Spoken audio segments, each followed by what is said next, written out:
I'm talking with anybody in the publishing industry. A question that I have is, a few episodes back, we chatted with author Lamar Giles, who was one of the founding members of We Need Diverse Books. Check your back catalog. Great episode. Yeah. But of course, the whole reason there was this movement for We Need Diverse Books is because we need diverse books. For a very long time, publishing has not been good about putting diverse voices out there.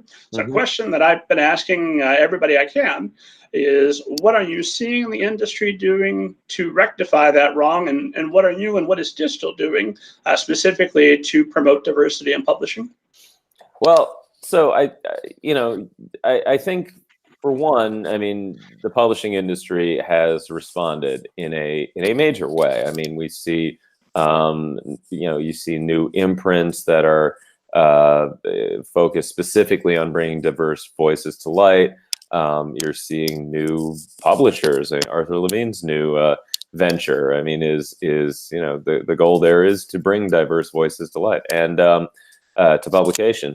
So between We Need Diverse Books and the Own Voices movement, I think publishers are doing a really good job of addressing it. And I mean, look, I hope it's a sustained effort. My fear, frankly, is that like a lot of things in publishing, we editors go through. It's not fair to call it this, but editors, they go through trends, and right now, I'm hearing all these editors saying, I want diverse voices, people of color. I want projects from them. I think that's fantastic. I hope it is not just something we're hearing for the next 6 months, and then in 6 months we hear, we want urban fantasy or books like Wonder. I mean, whatever it is, I just hope it's a sustained effort as opposed to a temporary one. As far as what we at Dystel and myself personally, I think we just at Dystel we have frankly I think we have a pretty long track record of working with artists from diverse backgrounds, working with authors who are people of color. From back when Jane represented Barack Obama's first book to her current client, Tayari Jones, who's been sitting on the bestseller list all year. I mean, I think we have a pretty impressive roster of people of different backgrounds. And for myself personally, it's kind of always been I don't know if mandate's the right word, but it's something I've always, whether consciously or not, kept in mind, because one of the first author I ever signed up at Simon and Schuster when I was, and I didn't, well, I guess I can say I signed him up when I was an assistant, was Pete Seeger, the folk singer. He had done a book with Simon and Schuster. He'd done Abioyo, but that was 15 years before I'd gotten there, and he hadn't really done much since. And he'd always been a hero of mine. I knew his family. I had a friend who was working with him, so I got in touch and asked him if he wanted to do more books. And he said yes, and so we did Abioyo Returns, and then we did a version of Turn, Turn, Turn, and Stone Soup. And working with Pete, I mean, the concept of social justice is just, it's not even a concept to him. It was who he was.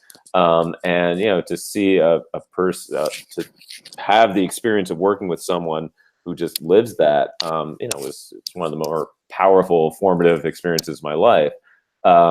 So from that, I was just always interested in working with authors from diverse backgrounds. And I certainly worked with a number as an editor, and it's something that I've always been on the lookout for as an agent. And I would offer that if you look at my my list of authors, both as an editor and an agent, you would see a a pretty good commitment to that. Makes sense to me, and I share the same fear that that this may be the teen vampire for a while, and then publishing will move on, and they need to stay right where they're at for a bit. They do, and I think it's just more I was asked this question about social justice not too long ago, actually, when we were applying for schools for my younger son. And it sort of, caught me a little off guard just in that setting. But, when I started thinking about it, and I started realizing that, it's, and I'm not trying to say this to toot my own horn or anything, but I feel like we need to get to the point where we are not consciously looking for these stories as sort of a way to, fill the holes in the market, or to, make up for publishing's, sad failures of the past. I think we need to get to that place where we are looking for great stories from all perspectives, in a sort of, equal kind of way, and not have it be this, that we consciously need to look for these things. I wish we could get to that point, and I feel like now it's great that it is in people's consciousness. I hope we can get beyond that to the point where it is just part of the publishing program, and not, we need these.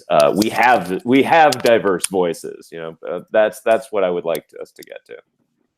I think Lamar said that he was looking forward to the day when there was a ton of mediocrity by people of color out and about. They weren't the best books. They're available. They're so widely that we have room for the garbage books that you ordinarily wouldn't read by people of color, as well as other authors.